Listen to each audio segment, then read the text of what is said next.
At siyempre, hindi mawawala yung tubig na kailangan natin. Bago ang lahat mga kalakay ay kung bago ka sa aking channel, ay don't forget to subscribe, hit the red button at ang notification bell para updated ka sa susunod ko pang mga videos. So mga kalakay, 12 years na po kaming nagluluto ng fried chicken. At dahil dito ay marami na kaming alam tungkol sa pagbi-business ng fried chicken. Kaya tutok lang kayo sa aming channel, Kalpo TV. Marami kayong matututunan dito sa pagninegosyo ng fried chicken. At ang totoo niyan ay marami kaming mga recipe ng fried chicken. Pero yung aming pinapakita ay mga paraan ng pagninegosyo at recipe ng pangnegosyong fried chicken. So ang ating lulutuin ngayon ay gravy. Kaya bilang pagsagot din sa ating mga kalakay na nagtanong, na tulad ni na John Ardenberg, Edwin Orislo at si Well Ankilian na nagtatanong kung ano ang gamit nating pang sausawan o gravy.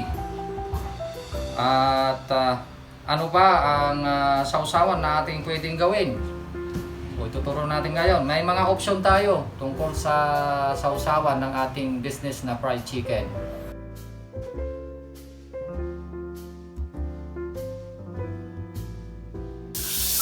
Habang tinutunaw natin ang margarine, ay tunawin natin ang cream of mushroom, ang tubig bago natin ilagay.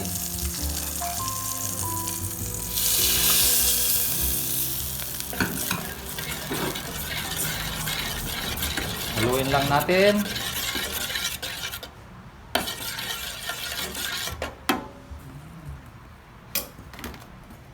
Susunod na ilagay ay ang broth cubes, chicken broth cubes.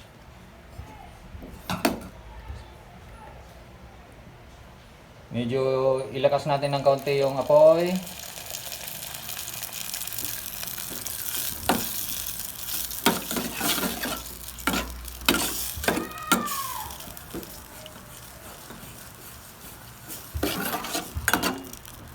Kailangang matunaw ang chicken broth cubes.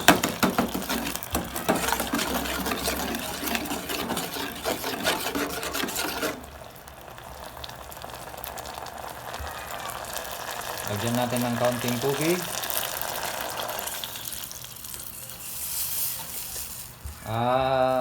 Lahat na ng tubig ay ilagay natin.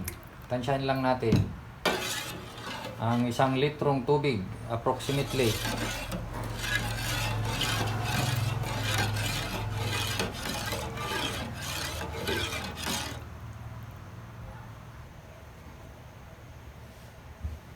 Lagay na natin ang paminta at ang soy sauce.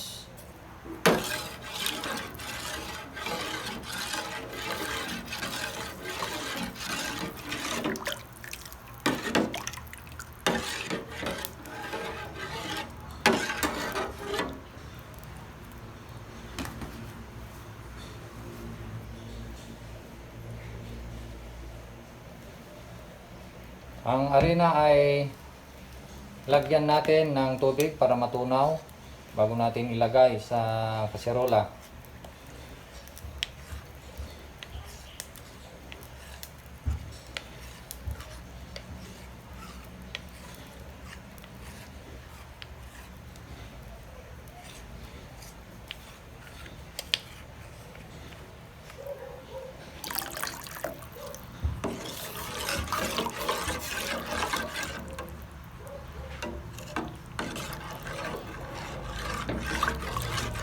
Antayin natin na kumulo,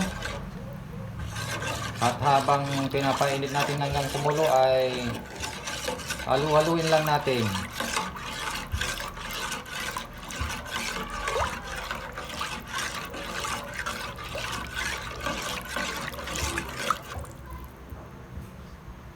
Ang patis naman ay optional.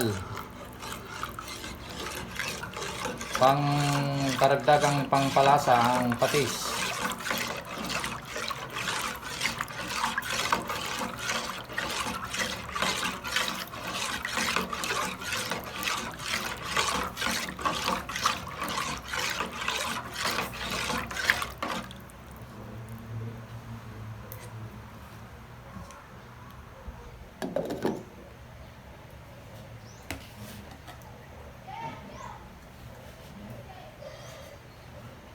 So, antayin natin na hanggang kumulo ito.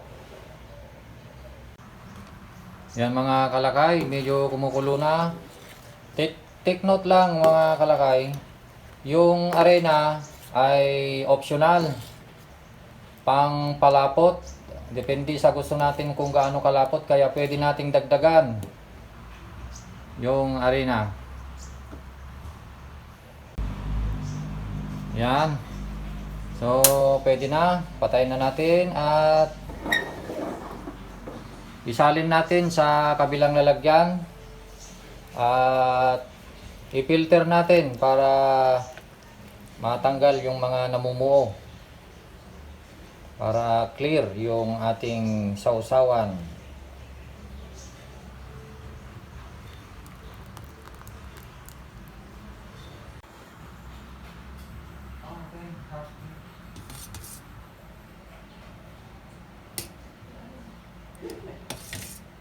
Ito na po yung gravy natin.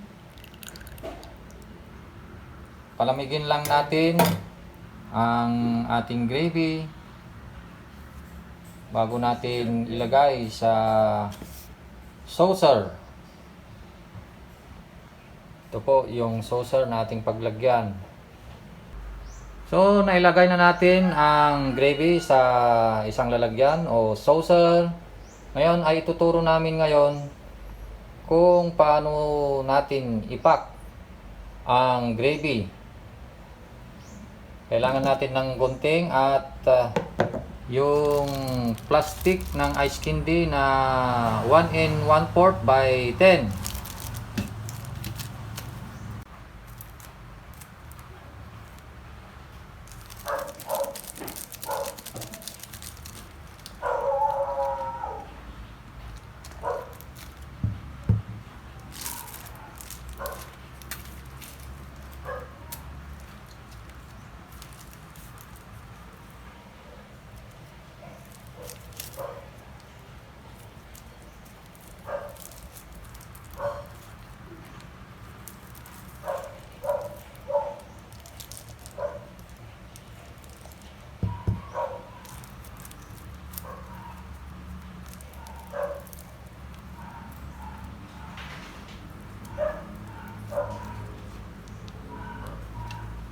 So, ganyan po ang paggawa.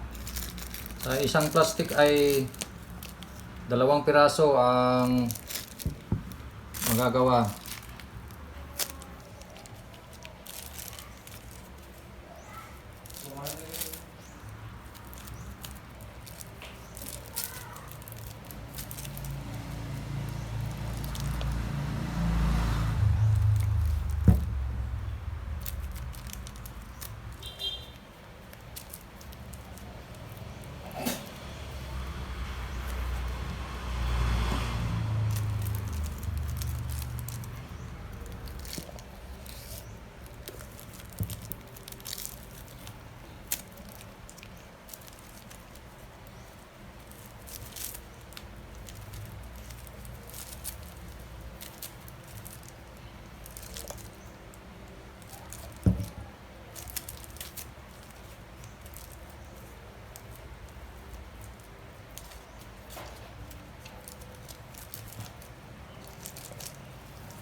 Ayan. Hindi nating hatiin sa pamagitan ng gunting, siyempre. Ganito ang paggawa ng gravy sauce para sa ating fried chicken business.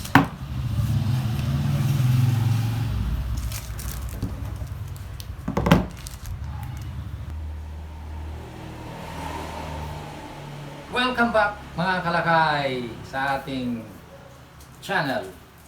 So, ready na po ang ating gravy. Ito po ang aming pinagmamalaking recipe ng aming gravy. At tandaan natin mga kalakay, kapag ka nagbi-business tayo, ang gravy po ang siyang nagpapasarap sa ating chicken. At ito yung ating ginagawa para mapalakas natin ng benta ng ating negosyo. Meron pa tayong ibang option na ating gawing sausawan. So, meron tayong ketchup. So, imbis na magluto tayo ng gravy, dahil alam natin mabusisi ang pagluluto ng gravy, pwede natin gamitin ang ketchup. Ito ay banana ketchup. Mabibili lang sa palengke. Ito ang bayad nito ay mga 75 pesos para mas madali. Pero kung itatanong nyo sa akin kung alin ang mas masarap, ay siyempre itong gravy. Ito talaga ang ideal para sa fried chicken. Wala namang problema kung gagamit tayo ng ketchup kasi para mas madaling gawin, ilagay lang natin dito sa saucer at gumawa tayo ng ganito. Ayan.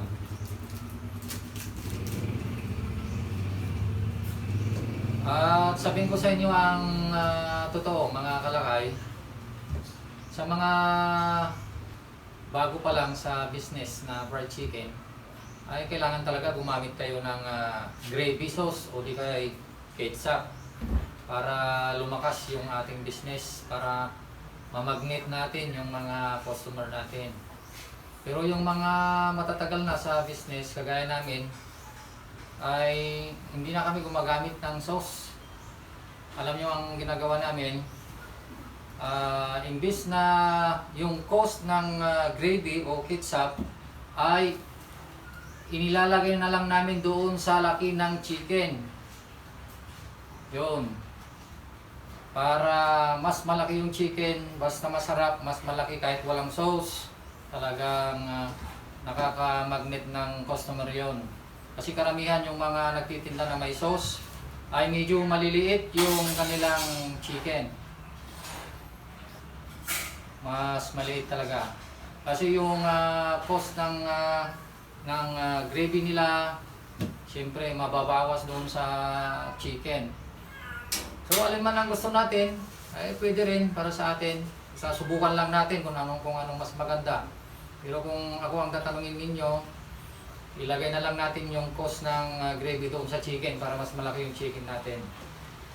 Oh, yun. So yun ang mga option ng sausawan. Yun ang ating video sa ngayon, ang paggawa ng gravy. Nasagot natin ang mga katanungan ng ating mga kalakay. So till next time, I hope na patuloy kayong sumabaybay sa aming channel, Calpo TV, para marami tayong matutunan, lalo na sa pagbi-business ng ating fried chicken. So maraming salamat, stay safe, at God bless po sa ating lahat.